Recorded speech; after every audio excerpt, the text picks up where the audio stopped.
கிறிஸ்துவுக்குள் பிரியமானவர்களே, கர்த்தரும் இரட்சகருமாய் இயேசு கிறிஸ்துவின் ஈடினேட் நாமத்தினாலே உங்கள் யாவருக்கும் என் அன்பின் வாழ்த்துக்களை தெரிவித்துக் கொள்கிறேன். தேவனருளி அப்பம் பிரேயர் மினிஸ்ட்ரி சேனல் மூலியமாக உங்களோடு சந்திப்பதில் மிகுந்த மகிழ்ச்சி அடைகிறேன்.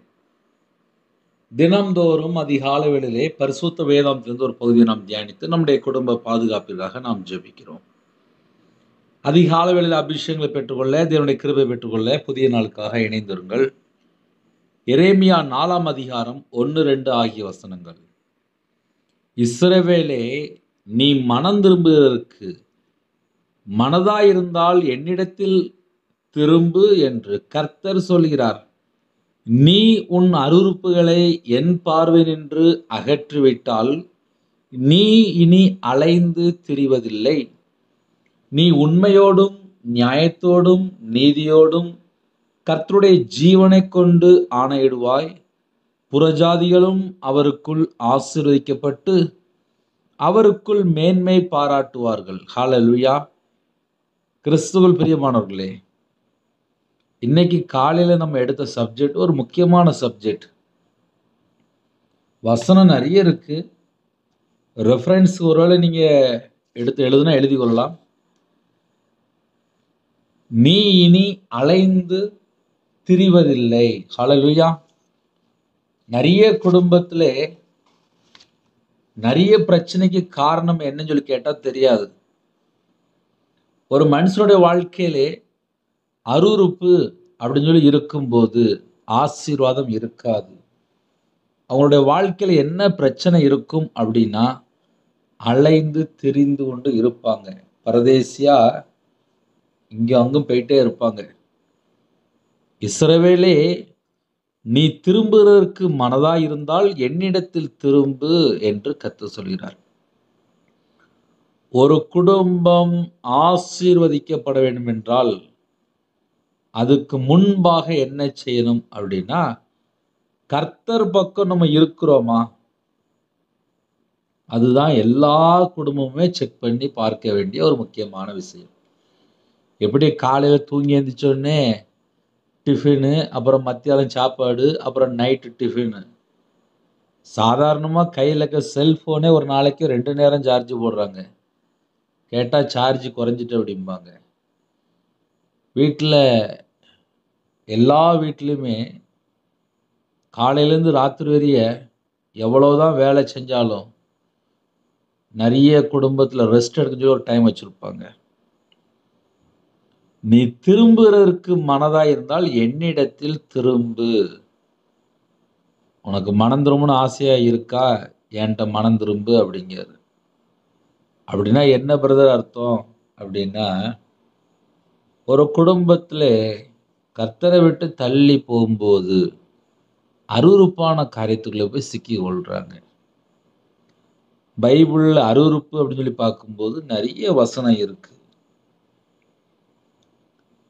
வெளிப்படுத்தின விசேஷம் 21 அதிகாரம் 27 வசனத்திலே, தீட்டுள்ளதும் அருவருப்பையும் பொய்யையும் நடப்பிக்கிறதுமாகிய ஒன்றும் அதில் பிரவேசிப்பதில்லை. அதாவது நம்ம வாழ்க்கையில் அருவருப்பான காரியங்கள் இருக்குமானால் நம்ம நித்திய ஜீவனுக்குள்ள போக முடியாது. இதுதான் ஒரு கடைசி காலத்தில் உள்ள ஒரு எச்சரிப்பின் செய்தி கூட நீங்கள் எடுத்துக்கொள்ளலாம். நம்ம பேசுகிற ஒவ்வொரு வசனமுமே பைபிளில் முக்கியமான வசனத்தை எடுத்து நம்ம பேசிகிட்டு இருக்கோம். இன்னைக்கு காலையில் செய்தி என்ன அப்படின்னா, நீ இனி அலைந்து திரிவதில்லை. அது வாக்கு தத்துவம். அந்த வாக்கு தத்துவத்துக்கு முன்னாடியும் பின்னாடி என்ன இருக்குன்னு சொல்லி படித்து பார்க்கும்போது அது கொஞ்சம் கடினமாக தான் இருக்கும். எப்போதுமே 31 நாள் வேலை செஞ்சதுக்கப்புறம் தான் அடுத்த மாதம் சம்பளம். வேலை செஞ்சாதான் சம்பளம். ஒரு குடும்பம் அலைந்து திரிந்து கொண்டிருக்கு அப்படின்னா, ஒரு இடத்துல இருக்கணும் அப்படின்னா என்ன செய்யணும் அப்படின்னா, அவங்க முதல்ல கர்த்தரை விட்டு தள்ளி போன காரியத்திலேருந்து மனம் திரும்பணும். இதுக்கு நல்ல ஒரு எக்ஸாம்பிள் யாருன்னா நான் தான். என்னை சொன்னால் உங்களுக்கு ஈஸியாக புரியும். நான் வியாபாரத்தில் இருக்கும்போது விக்கிரத்துக்கு லட்ச லட்சமாக பணம் கொடுத்துருக்கேன். மாந்தரியத்துக்கு லட்ச லட்சமாக பணம் கொடுத்துருக்கேன். ஆனால் எனக்கு விவரம் தெரியாது. ஒரு மனுஷனை நம்பி நான் ஏமாந்துட்டேன். ஏன் விவரம் தெரியாது அப்படின்னா, நான் 11 வயசுல வேலைக்கு போன ஆளு. அவங்க உண்மையா சொல்றாங்க அப்படின்னு சொல்லிட்டு, நானும் பணம் கொடுக்க ஆரம்பிச்சேன். அது லட்ச லட்சமா போயிட்டு. ஆனால் என்னைக்கு நான் கையில பைபிள் எடுத்து வாசிக்க ஆரம்பிச்சேனோ, அன்னைக்கு நான் முதல்ல எங்கெல்லாம் மிஸ்டேக் பண்ணியிருக்கேன் அப்படின்னு சொல்லி இப்படி தான் நான் யோசித்து பார்க்க ஆரம்பிச்சேன். நான் மத்தவங்கள கைய நீட்டுறத விட, என் வாழ்க்கையில நான் எங்கெல்லாம் குறையா இருக்கேன் அப்படின்னு சொல்லி, நான் கையில பைபிள் எடுத்து வாசிக்க ஆரம்பிச்சேன். கர்த்தருடைய கிருபையினாலே எனக்கு ஆவியானவர் ஒவ்வொரு வசனத்து மூலியமா பேச ஆரம்பித்தார். அதில உள்ள ஒரு முக்கியமான ஒரு டாபிக் இன்னைக்கு வந்து ஒரு டாபிக் ஒரு டாபிக்ல என்ன செய்தி அப்படின்னா, அருவருப்பு. உங்க வீட்ல நீங்க சப்போஸ் யாராவது நோட்ஸ் எடுக்கிறீங்க அப்படின்னா, நீங்க எடுத்து எழுதிக் கொள்ளலாம். இன்னைக்கு தலைப்பு என்னன்னா, அருவருப்பு. ஒரு மனுஷனுடைய வாழ்க்கையிலே அருவருப்பு இருக்கும்போது, அவனுடைய வாழ்க்கையிலே ஒரு இடத்துல இருக்க மாட்டாங்க. அலைந்து திரிந்து கொண்ட ஒரு வாழ்க்கையா இருக்கும். பரதேசியா ஒரு வாழ்க்கையா இருக்கும். இந்த செய்திய நீங்க எந்த நாட்டுக்குள்ளேருந்து நீங்க செய்தி கேட்டாலும் சரி, இதுதான் சத்தியம். ஒரு மனுஷனோட வாழ்க்கையில அலைந்து திரிந்து கொண்டிருக்கிறான் அப்படின்னா, அருவருப்பு இருக்குன்னு அர்த்தம். என் வாழ்க்கையிலே சொந்த தேசத்த விட்டு நான் வெளியில வந்தேன். அதுக்கப்புறம் முழு நேர ஊழியத்துக்கு வரும்போது, கர்த்தருடைய கிருபையினாலே ஆலயத்துக்குள்ள நாட்டப்பட்டு, ஆலயத்தினுடைய நன்மைகளை பெற்றுக்கொண்டு, ஆலயத்தினுடைய ஆசீர்வாதங்களை பெற்றுக்கொண்டு, ஆலயத்திலே அவருடைய சமூகத்தில இருக்கும்போது, பைபிள் காலேஜ் படிக்க ஒரு கிருபை செஞ்சாரு. அதுக்கப்புறம் பைபிள் காலேஜ் படிக்க ஆரம்பிச்சேன். ஆனா கையில பைபிள் எடுத்து வாசிக்கும்போது, நெறைய ரகசியங்களை கர்த்தர் வெளிப்படுத்தினார். உங்களுக்கு நான் சில வசனங்கள நான் சொல்றேன். அது உங்களுக்கு ரொம்ப பிரயோஜனமா இருக்கும். கிட்டத்தட்ட ஒரு 10, 15 வசனம் இருக்கு. நான் டக் டக்குன்னு சொல்லும்போது நீங்க எடுத்து நோட் பண்ணிக்கலாம். இன்னைக்கு உள்ள செய்தி ஒரு பேனா, ஒரு டைரி இருந்தா ரொம்ப பிரயோஜனமா இருக்கும். ஒருவேளை பிடிஎஃப்ல வேணுனா கூட என்ட்ட இருக்கு. நான் கூட உங்களுக்கு ஒருவேளை அனுப்பி வைப்பேன். எரேமியா 4:1ல வந்து, "நீ இனி அலைந்து திரிவதில்லை" அப்படின்னு சொல்லி போட்டிருக்கு. ஆனா அதுக்கு முன்பாக, "நீ உன் அருவருப்புகளை எல்லாம் என் பார்வை நின்று அகற்றிவிட்டால்" அப்படின்னு சொல்லி ஒரு வேர்ட் வருது. அந்த வேர்டுக்கு தான் இன்னைக்கு செய்தி இருக்கு. அதனுடைய அர்த்தம் என்ன அப்படின்னு சொல்லி பார்க்கும்போது, 119ஆம் சங்கீதம் 158ஆம் வசனத்திலே, "உமது வசனத்தை காத்துக்கொள்ளாத துரோகிகளை நான் கண்டபோது எனக்கு அருவருப்பாய் இருந்தது." வசனத்தை யாரெல்லாம் காத்துக்கொள்ளலையோ, அவங்க எல்லாம் அருவருப்பு என்று எழுதப்பட்டிருக்கு. நான் மறுபடியும் வசன இருப்பிடத்தோட சொல்றேன். 119ஆம் சங்கீதம் 158வது வசனம்.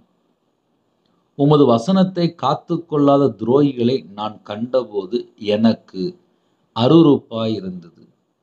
அப்படின்னா என்ன பிரதர் அர்த்தம் அப்படின்னா, வசனத்தை காத்துக்கொள்ளலைன்னா அவங்க வந்து அருவருப்பு என்று எழுதப்பட்டிருக்கு. அடுத்த வசனம் நீதிமொழிகள் 28:9. நீதிமொழிகள் 28:9. "வேதத்தை கேளாதபடி தன் செவியை விலக்குறவனுடைய ஜெபமும் அருவருப்பானது" என்று எழுதப்பட்டிருக்கு.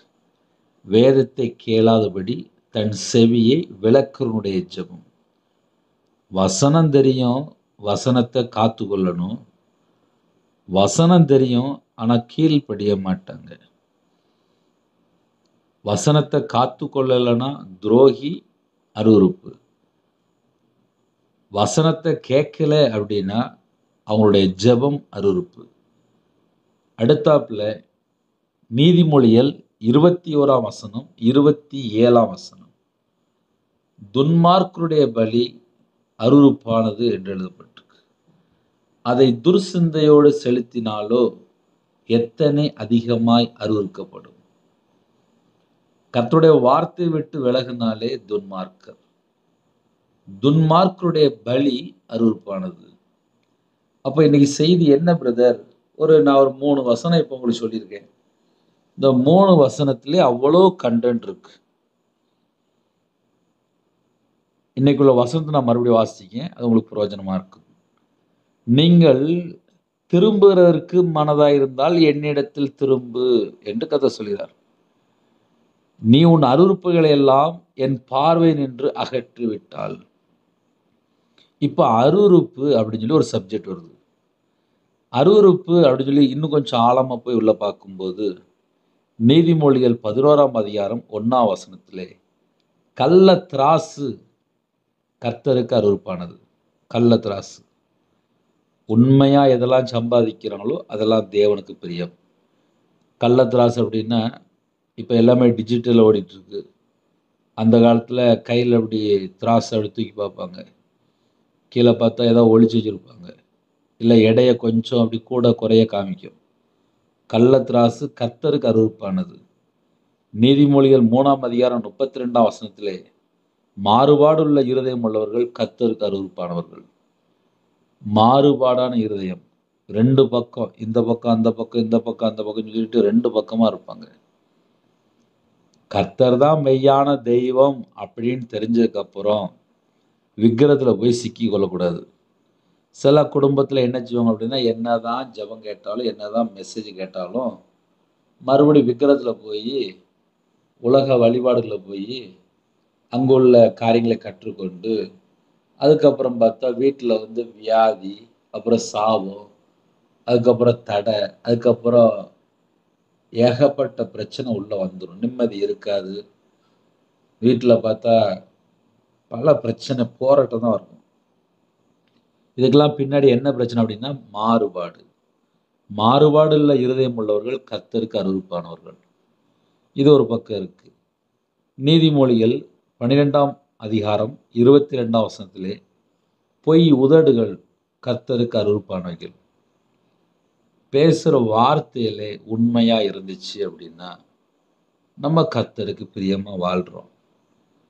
இன்னைக்கு நிறைய குடும்பத்திலே அம்மாட்டையும் போய் பேசிடுவாங்க, மனைவிட்டையும் போய் பேசிடுவாங்க.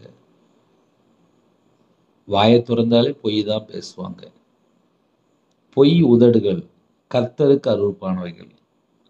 உண்மையாய் நடக்கிறவர்களோ அவருக்கு பிரியம் என்று எழுதப்பட்டிருக்கு. இன்னைக்கு நிறைய வீட்டில் உண்மையே இல்லை. அதுதான் பெரிய கஷ்டமான ஒரு காரியமா இருக்கு. 24 மணி நேரம் வாழ்க்கையில உண்மை இல்லை. நீ உன் அருவருப்புகள் எல்லாம் என் பார்வை நின்று அகற்றிவிட்டால் நீ இனி அலைந்து திரிவதில்லை. அப்படின்னா என்ன பிரதர் அர்த்தம் அப்படின்னா, கள்ளத்திராசு அப்படின்னா யாரையும் ஏமாற்றக்கூடாதுன்னு அர்த்தம். மாறுபாடு அப்படின்னா கர்த்தர் தான் மெய்யான தெய்வம் சொல்லி தெரிஞ்சாச்சு அப்படின்னா உலகத்துல வழிபாடுல போய் சிக்கிக்கொள்ளக்கூடாது, விக்கிரத்துல போய் சிக்கிக்கொள்ளக்கூடாது. இப்போ என் வாழ்க்கையில் நான் விக்கிரத்துக்கு நான் லட்ச லட்சமாக பணம் கொடுத்துருக்கேன், மாந்திரித்து பணம் கொடுத்துருக்கேன். கர்த்தர் தான் மெய்யான தெய்வம் என்பதை அறிந்து கொண்ட பின்பாக கர்த்தருடைய பாதபடியிலே காத்திருந்து அவருடைய சமூகத்தில் காத்திருந்து இரவும் போலுமா தேவனை தேட ஆரம்பிச்சேன். விக்கிரத்தை சீ என்று வெறுத்து என்னோட வாழ்க்கையில ஆவிக்குரிய வாழ்க்கையில வளர்றதுக்கு தேவனுடைய சமூகத்துல காத்திருங்க. அப்படின்னா ஆசீர்வாதம் எங்கே இருக்கு அப்படின்னா விக்கிரத்தை சீ என்று வெறுத்து. அதுக்கும் பைபிள்ல வசனம் இருக்கு. அதனால கர்த்தருடைய பிள்ளைகள் ஆவிக்குரிய வாழ்க்கையில வளரணும் அப்படின்னா அதுக்கு நம்ம என்ன செய்யறோம், அதுதான் ரொம்ப முக்கியம். பொய் உதடுகள் கர்த்தருக்கு அருவருப்பானவைகள் என்று பேசிட்டு இருந்தோம். இன்னைக்கு வாயை திறந்தாலே பொய் பொய் பொய் பொய் பொய். பொய் உதடுகள் கர்த்தருக்கு அருவருப்பானவைகள். அதனால காலவெளியில் நம்ம அந்த செய்தி கேட்கும்போது பெரிய லெவல்ல நிறைய குடும்பத்துல சாதிச்சிடலாம், லட்ச லட்சமா கோடி கோடியா சம்பாதிச்சிடலாம், வீட்டில் ஃபுல்லா பணமா சேர்த்துடலாம், பொய் பேசி அவ்வளோத்தையும் சம்பாதிச்சிடலாம் அப்படின்னு நினைத்தால் பைபிள் என்னதமா போட்டிருக்கு, பொய் உதடுகள் கர்த்தருக்கு அருவருப்பானவைகள்.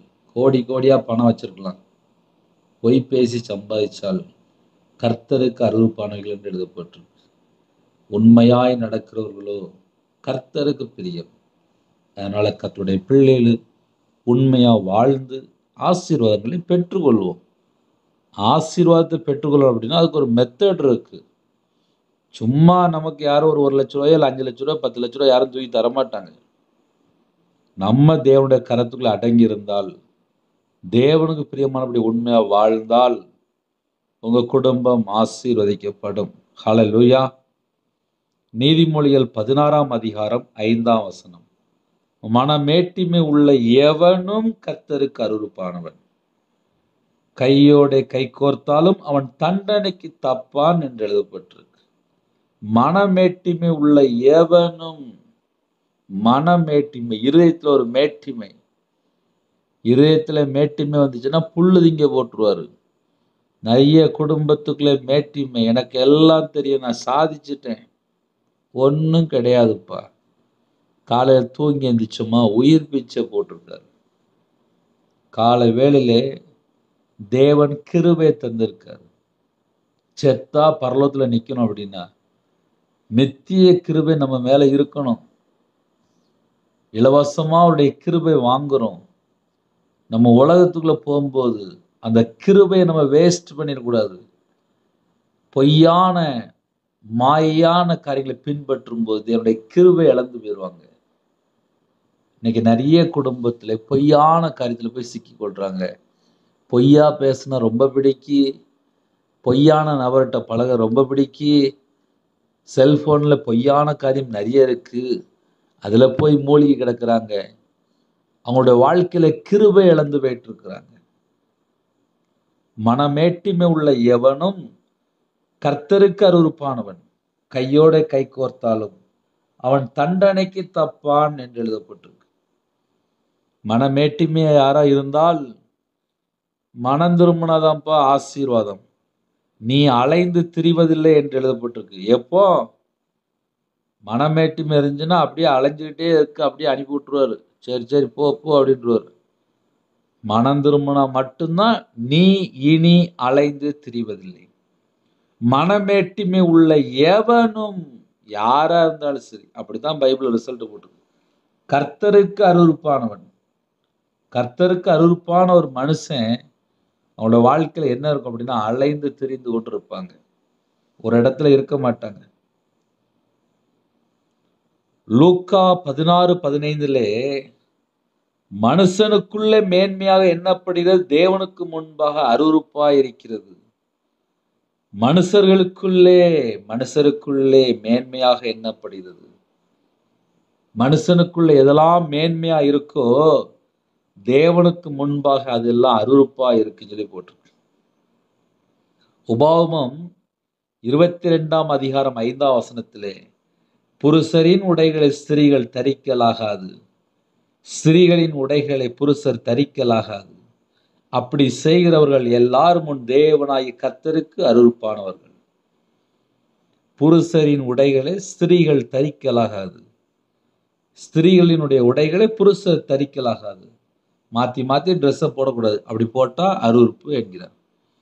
இப்படி யாராவது ஒருவேளை ட்ரெஸ் போட்டுட்டு இருந்தா அவனோட வாழ்க்கையிலே அலைந்து திரிந்த நிலைமையா இருக்கும். தீத்து 1:16 அவர்கள் தேவனை அறிந்திருக்கிறோம் என்று அறிக்கை பண்ணுகிறார்கள், கிரியைகளினாலோ அவரை மறுதலிக்கிறார்கள் என்று எழுதப்பட்டிருக்கு. செய்கைகளிலே தேவனுடைய நாமத்தை மகிமைப்படுத்தணும். தீத்து 1ஆம் அதிகாரம் 16ஆம் வசனம் எழுதப்பட்டிருக்கு. தேவனை அறிந்திருக்கிறோம் என்று அவர்கள் அறிக்கை பண்ணுகிறார்கள், கிரியைகளினாலோ தேவனை மறுதலிக்கிறார்கள். செயல்களிலே தேவனுடைய நாமத்தை நாம் மகிமைப்படுத்த அழைக்கப்பட்டிருக்கிறோம். ஆனா சில குடும்பத்தில் செய்களினாலோ அவரை மறுதலிக்கிறார்கள். இல்லை அப்படின்னு சொல்லி மறுதலிக்கிறார்கள். அவர்கள் அருவருக்கப்படத்தக்கவர்களும் கீழ்ப்படியாதவர்களும் எந்த நற்கிரியும் செய்ய ஆகாதவருமா இருக்கிறார்கள்.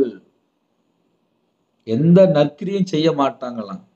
கீழ்ப்படியாத பிள்ளைலாம் இவங்க அருவருக்கப்படத்தக்கவர்கள் என்று எழுதப்பட்டிருக்கு. இப்படிப்பட்டவருடைய வாழ்க்கையில அலைந்து திரிந்த ஒரு வாழ்க்கையா இருக்கும். 14ஆம் சங்கீதம் 1ஆம் வசனத்திலே தேவன் இல்லை என்று மதிகட்டவன் சொல்கிறான். தன் இருதயத்திலே சொல்லிக் கொள்கிறான், அவர்கள் தங்களை கெடுத்து அருவருப்பான கிரியைகளை செய்து வருகிறார்கள். சில குடும்பத்துல தேவனே இல்லை அப்படின்னு சொல்லி மதிகட்டவன், மூளை இல்லாதவன் தன் இருதயத்தில் சொல்லிக் கொள்கிறான்.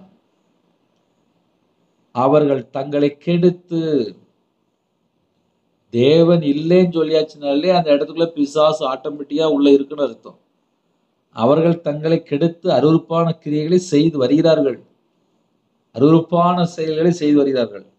நன்மை செய்கிறவன் ஒருவனும் இல்லை என்று எழுதப்பட்டு எசேக்கியேல் 33 அதிகாரம் 26 வசனத்திலே, நீங்கள் உங்கள் பட்டயத்தை நம்பிக்கொண்டு அருவருப்பானதை செய்து என்று எழுதப்பட்டிருக்கு.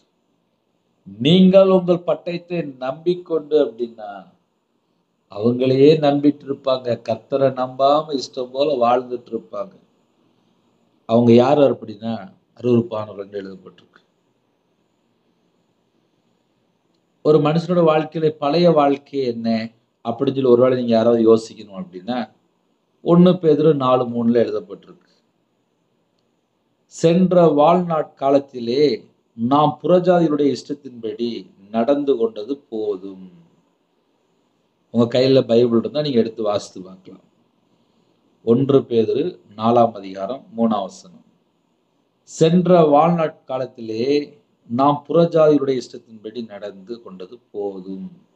அப்பொழுது நாம் காம விகாரத்தையும் துர்இச்சைகளையும் நடப்பித்து மதுபானம் பண்ணி களியாட்டு செய்து வெறிகொண்டு அருவருப்பான விக்கிரகாராதனை செய்திருந்தோம். பழைய மனுஷனுடைய வாழ்க்கை எப்படி இருக்கும் அப்படின்னா புறஜாதியருடைய இஷ்டத்தின்படி இருக்கும். புறஜாதியருடைய இஷ்டத்தின்படி இருக்கும்போது ஆபத்து தான் இருக்கும். நடந்து கொண்டது போதும் அப்படிங்கிறார். மற்ற புறஜாதியருடைய இஷ்டத்தின்படி நடந்து கொண்டது போதும் என்கிறார். அப்பொழுது நாம் காம விகாரத்தையும் துர்இச்சைகளையும் நடப்பித்து, துர்இச்சை வந்துட்டுனாலே விபச்சார ஆவியெல்லாம் அங்க வந்துடும். மதுபானம் பண்ணி களியாட்டு செய்து வெறிகொண்டு அருவருப்பான விக்கிரகாராதனை. விக்கிரகாராதனை குறித்து வேதம் சொல்கிறது அருவருப்பு என்று வேதம் சொல்கிறது. அருவருப்பான விக்கிரகாராதனை செய்து வந்தோம். இப்ப இப்படிப்பட்ட வசனத்தை நம்ம இவ்வளவு நேரம் தியானிச்சிருக்கோம். நம்ம மக்கள் என்னதான் சில வசனம் கேட்டாலும் எங்களுக்கு எல்லாம் தெரியும் அப்படின்ட்டு போயிருவாங்க. உங்களுக்கு இன்னும் 2 வசனம் சேர்த்து சொல்லிதானே, அது கொஞ்சம் பிரயோஜனமா இருக்கும். வெளிப்படுத்தின விசேஷம் 21 அதிகாரம் 8 வசனத்திலே யாரெல்லாம் அருவருப்பா இருக்காங்களோ 2ஆம் மரணமாகிய அக்கினியும் கந்தமும் எரித கடலிலே பங்கடைவார்கள் என்று எழுதப்பட்டிருக்கு. இன்னைக்கு எடுத்த சப்ஜெக்ட் அருவருப்பு தான். அந்த அருவருப்புல நம்ம என்ன யோசித்து பார்க்கணும் அப்படின்னா, வசனத்தை காத்துக்கொள்ளா துரோகியா இருந்தாச்சு அப்படின்னா அருவருப்பு அப்படிங்கிறது. வேதத்தை கேளாபடி தன் செவியை விளக்குனாலும் அருவருப்புங்கிறது. துன்மார்க்குடைய பலி அருவருப்பு அப்படிங்கிறது. கள்ளத்திராசு கர்த்தருக்கு அருவருப்புங்காரு. மாறுபாடுள்ள இருதயம் கர்த்தருக்கு அருவருப்புங்காரு. பொய் உதடு கர்த்தருக்கு அருவருப்புங்காரு. மனமேட்டிமை உள்ள எவனும் கர்த்தருக்கு அருவருப்பானவன். மனுஷனுக்குள்ளே மேன்மையா எதெல்லாம் பெருசா இருக்கோ அதெல்லாம் தேவனுக்கு முன்பா அருவருப்பா இருக்கு. ஆண்கள் ட்ரெஸ் பெண்கள், பெண்கள் ட்ரெஸ் ஆண்கள், அதுவும் அருவருப்பு என்கிறார். தேவனை அறிந்திருக்கேன்னு சொல்றாங்க, ஆனா கிரியையினாலோ மறுதளிக்கிறாங்க. அவங்களும் தேவனுக்கு அருவருப்பா இருக்கு. காலவேளையிலே நிறைய வசனத்தை நம்ம தியானிச்சிருக்கோம். பழைய மனுஷன் எப்படிப்பட்ட மனுஷன் அப்படின்னு சொல்லி பார்க்கும்போது அருவருப்பான விக்கிரகாராதனை செய்து வந்தோம் என்று எழுதப்பட்டிருக்கு. இன்னும் ஒரே ஒரு வசனத்தை மட்டும் உங்களுக்கு காமிக்கேன். அதுல ஒரு முக்கியமான ஒரு கருத்து இருக்கு. எசேக்கியேல் 37:23 அவர்கள் இனி தங்கள் நரகலான விக்கிரங்களினாலும் தங்கள் அருவருப்புகளினாலும் தங்களுடைய சகல மீறுதலினாலும் தங்களை தீட்டுப்படுத்துவதும் இல்லை. அவர்கள் குடியிருந்து பாவம் செய்த எல்லா இடங்களில் இருந்தும் நான் அவர்களை நீங்களாக்கி ரட்சித்து அவர்களை சுத்தம் பண்ணுவேன். அப்பொழுது அவர்கள் என் ஜனமாய் இருப்பார்கள், நான் அவர்கள் தேவனாய் இருப்பேன் என்று எழுதப்பட்டிருக்கு. விக்கிரகத்தை குறித்து அருவருப்பு என்று எழுதப்பட்டிருக்கு. ஆனாலும் தேவன் சொல்கிறார், நான் அவர்களை நீங்களாக்கி ரட்சித்து, ஜனங்கள் எந்தெந்த இடத்துல கர்த்தரை விட்டு தள்ளி போனாங்களோ, நரகலான விக்கிரகத்துல கிடந்தாங்களோ, சகல மீறுதல்கள் எங்கெல்லாம் கர்த்தரை விட்டு தள்ளி போய் வாழ்ந்தாங்களோ, எந்தெந்த தீட்டான காரியத்தில் இருந்தாங்களோ, நான் அவர்களை நீங்களாக்கி ரட்சித்து என்று எழுதப்பட்டிருக்கு. எத்தனையோ குடும்பத்திலே கர்த்தரை விட்டு தள்ளி போய் அசுத்தத்துக்குள்ளே, அருவருப்பான காரியத்துக்குள்ளே, தீட்டான காரியத்துல போய் சிக்கிக் கொள்றாங்க. இயேசு கிறிஸ்து ரத்தத்தினால கழுவப்படும் போது நாம் சுத்திகரிக்கப்படுகிறோம். எசேக்கியேல் 37:23 அழகா எழுதப்பட்டிருக்கு. அவர்களை ரட்சித்து அவர்களை மீட்டெடுத்து சுத்தம் பண்ணுவேன், அப்பொழுது அவர்கள் என் ஜனமாயிருப்பார்கள். அப்ப இன்னைக்குள்ள செய்தியில எது முக்கியமான பாயிண்ட் அப்படின்னா, நம்ம வாழ்க்கையில கர்த்தரை விட்டு தள்ளி போற எந்த ஒரு காரியம் வந்தாலும் அது நம்ம தான் கொஞ்சம் செக் பண்ணி பார்க்கணும். அப்படிலாம் செக் பண்ணி பார்த்தாதான் நம்ம வாழ்க்கையிலே ஒரு இடத்துல நம்ம நிலையா இருக்க முடியும். சில குடும்பத்துல காலவேளையிலே இத்தனை வசனம் பேசும்போது நீங்க கவனிச்சுட்டு இருந்திருப்பீங்க. உங்களுடைய ஆவிக்குரிய வாழ்க்கையில தேவன் அருளிய அப்பம் பிரயோஜனமா இருந்தா மட்டும் கேளுங்க. ஏன்னா காலவேளையில் நம்ம நிறைய வசனத்தை தியானிப்போம், நிறைய காரியங்களை பேசுவோம். உங்களுடைய ஆவிக்குரிய வாழ்க்கையில growth இருக்கா? இப்ப என் வாழ்க்கையில நான் சொல்ல முடியும். நான் கையில பைபிள் எடுத்து வாசிச்சதுக்கு அப்புறம் தான் என்கிட்ட எவ்வளவு மிஸ்டேக் இருக்கு, எப்படிலாம் நான் கர்த்தரை விட்டு தள்ளி போனேன், என் வாழ்க்கையில ஏன் அலைந்து திரிகிற அளவுக்கு பிரச்சனை வந்துச்சு அப்படின்னு சொல்லி நான் கையில பைபிள் எடுத்து வாசித்து பார்க்கும்போது, என்னோட வாழ்க்கையிலே நான் விக்கிரத்துக்கு பணம் கொடுத்திருந்தேன், மாந்திரியத்துக்கு பணம் கொடுத்திருந்தேன், அருவருப்புகளை போய் சிக்கி விட்டேன். அருவருப்பு அப்படின்னா விக்கிரம் அருவருப்புன்னு சொல்லி வேதம் சொல்கிறது. நரகலான விக்கிரம் என்று எழுதப்பட்டிருக்கு, அருவருப்பான விக்கிரம் என்று எழுதப்பட்டிருக்கு. அதுல போய் ஒரு மனுஷன் சிக்கியாச்சு அப்படின்னா அவங்களோட வாழ்க்கையில் ஒரு தெளிவு இருக்காது. ஒரு மனுஷன் விக்கிரத்துல அடிமையா இருந்தான் அப்படின்னாலே அந்த குடும்பத்துக்குள்ளே எப்படி ஆசீர்வாதம் இருக்கும்? நான் சர்ச்சில் வேலை பார்க்கும்போது ஒரு குடும்பத்திலே கணவர் இல்லை, ஒரு பையன் ஒரு பொண்ணு, வாலிப வயசு தான். அந்த வீட்டில் நிறைய மாந்திரிய கிரியை, தலைமுறை சாபம், விக்கிரத்தினுடைய கிரியை. அந்த வீட்டில் அம்மா, பையன், பொண்ணு 3 பேருமே போய் சர்ச்சில் போய் ஞானஸ்தானம் எடுத்திருக்காங்க. தாயார் எப்போதுமே அழுது அழுது ஜெபம் பண்ணிட்டு இருப்பாங்க, கண்ணீரோடு ஜெபம் பண்ணுவாங்க. பக்கத்தில் எங்கெல்லாம் ஊழியம் நடக்கும் அந்த எல்லா இடத்துக்கும் போய் உட்காந்து செய்தி கேட்டு வருவாங்க. வாலிப மகள் கர்த்தருக்கா வாழ்ந்து சொல்லி அர்ப்பணிச்சா அந்த மகளுடைய வாழ்க்கையில் ஒரு மாற்றம். ஆனா இன்னொரு பையன் இருந்தாம்ல, அந்த பையன் மறுபடியும் ஞானஸ்தானம் எடுத்த பின்பாக மறுபடியும் விக்கிரத்துக்குள்ளே, அசுத்தத்துக்குள்ளே, அருவருப்புக்குள்ளே, தீட்டுக்குள்ளே மறுபடியும் அதுக்குள்ளே கால் எடுத்து வச்சான். அவனோட வாழ்க்கையில பார்த்தா ஏகப்பட்ட பிரச்சனை பிரச்சனை பிரச்சனை. நான் அடிக்கடி அந்த பக்கம் போகும்போது பார்த்துருக்கேன். அந்த மகனுடைய வாழ்க்கையில மாந்திரியத்துல மறுபடியும் விக்கிரத்துக்குள்ள போய் அந்த மகனுடைய வாழ்க்கையில நிறைய பிரச்சனை வந்துட்டு, வியாதியிலே படுத்த படுக்கையில் ஆயிட்டான். வாலிப பையன்தான். இதை ஏன் உங்களுக்கு சொல்றேன் அப்படின்னா, கர்த்தரை விட்டு தள்ளி போனால் வியாதி, கர்த்தரை விட்டு தள்ளி போனால் அலைந்து திரிகிற வாழ்க்கை, கர்த்தரை விட்டு தள்ளி போனால் சாபம், கர்த்தரை விட்டு தள்ளி போனால் வெட்கம், கர்த்தரை விட்டு தள்ளி போகும்போது சமாதானம் இருக்காது, கர்த்தரை விட்டு தள்ளி போகும்போது வாழ்க்கையில் எல்லாமே தோல்வியா மாறிடும். ஆனால் இன்னைக்குள்ள செய்தி என்ன தெரியுமா? இஸ்ரவேலே, நீ திரும்புறதுக்கு மனதா இருந்தால் என்னிடத்தில் திரும்பு என்று கர்த்தர் சொல்லுகிறார். ஒருவேளை இந்த செய்தி உங்களுக்கு ரொம்ப நேரமா நான் பேசிட்டு இருக்கேன், பொறுமையா கேட்குறீங்க. நீ உன் அருவருப்புகளை என் பார்வை நின்று அகற்றிவிட்டால் நீ இனி அலைந்து திரிவதில்லை. இன்னைக்கு வாக்குத்தத்தம் தான், ஆனா வசனம் ஃபுல்லாவே நம்ம சத்தியத்தை பேசும்போது நிறைய வசனத்தை நம்ம இன்னைக்கு காமிச்சிருக்கோம். நீ இனி அலைந்து திரிவதில்லை, நீ உண்மையோடும் நியாயத்தோடும் நீதியோடும் கர்த்தருடைய ஜீவனை கொண்டு ஆணையிடுவாய். புறஜாதிகளும்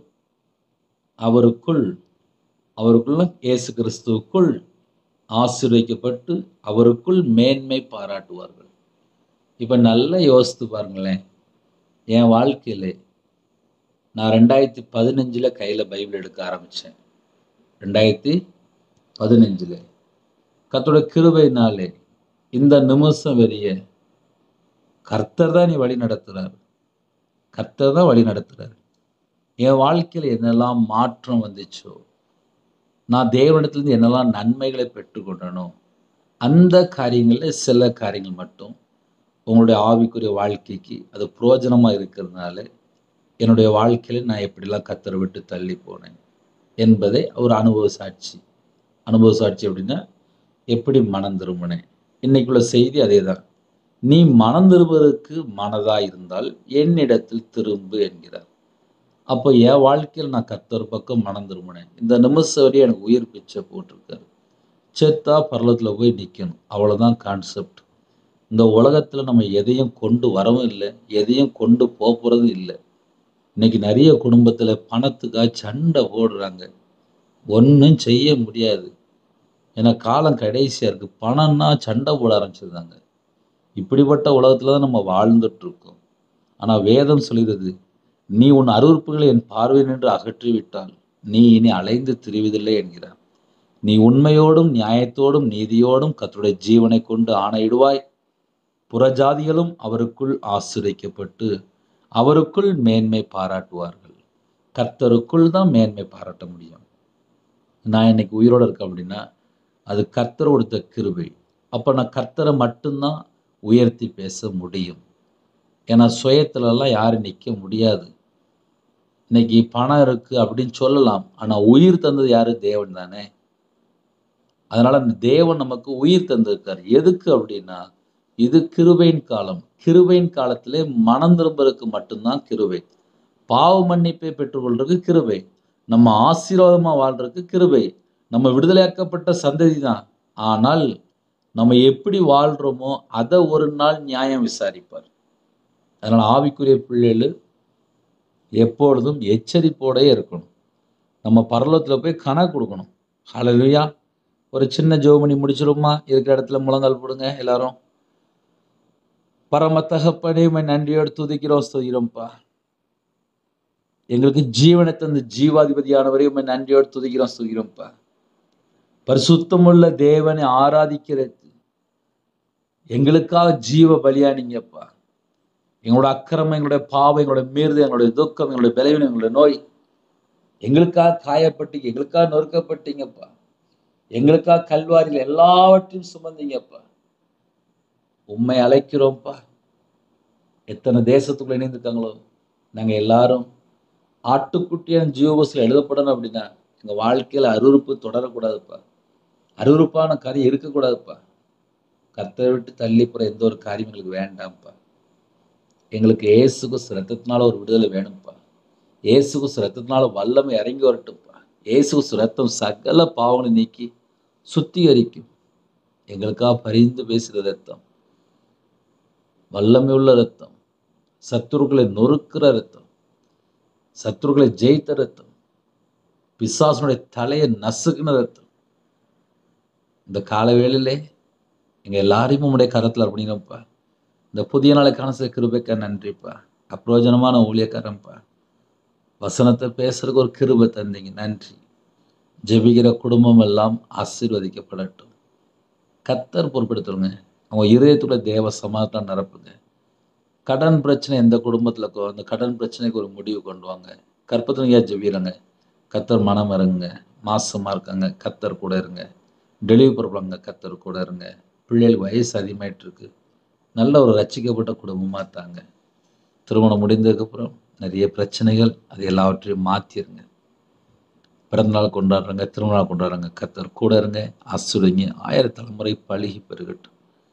கடைசி காலத்தில் வாழ்கிறோம், கர்த்தருடைய வருகையில் நாங்கள் காணப்படணும்.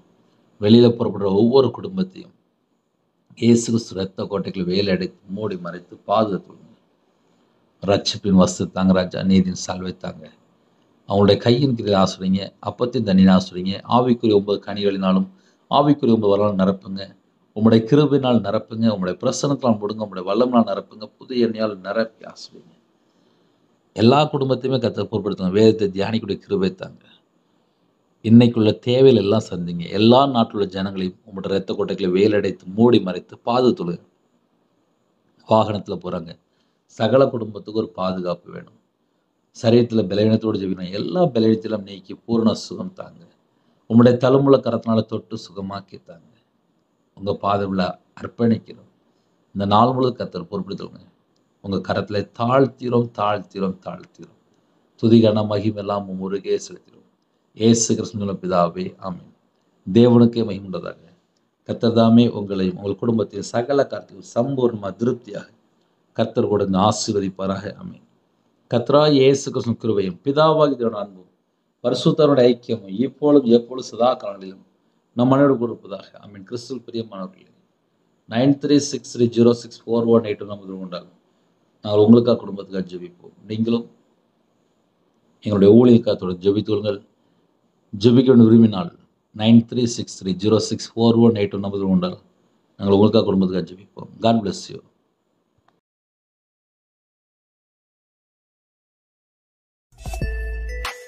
Thanks for watching. Please subscribe our channel. Click the like and share. Click the bell. God bless you.